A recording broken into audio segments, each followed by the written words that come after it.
Hello आज video को आपन को स्वागत करुछि।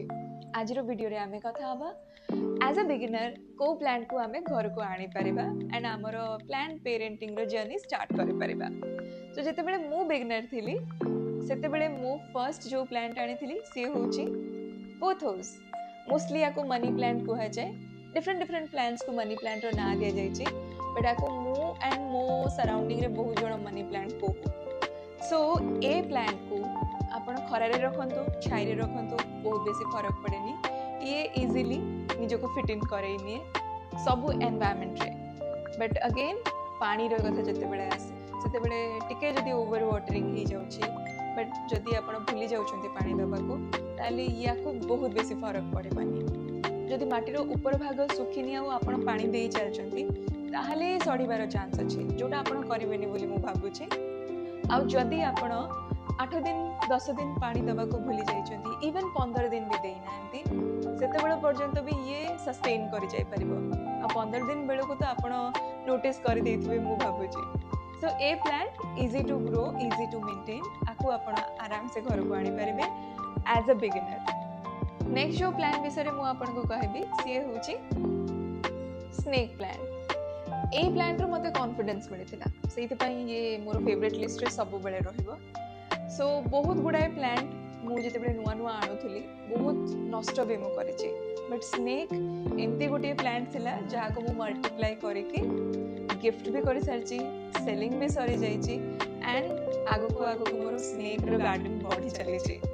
सो स्नेक प्लांट को आपण डार्क प्लेस रे रखंतु, लाइट प्लेस रे रखंतु, बहुत बेसी फरक पड़ेनी।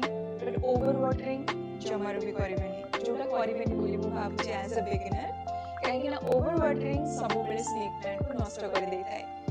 एज स्नेक प्लांट गोटे सक्युलेंट वैरायटी रू सेति पई ता भीतर पानी रही थाए। सो जदी आपण 15 डेज भी पानी दोउनांती ए प्लांट खुशी रे ग्रो कर चलिबो।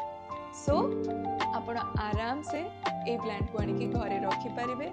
आ जदी 15 दिन भी पानी देई नाहंती तो भी किछि प्रॉब्लम नाही, बट 8 दिन रे 15 दिन रे ए प्लांट को पानी दियंतु जदी आपण घरे रखुचंती।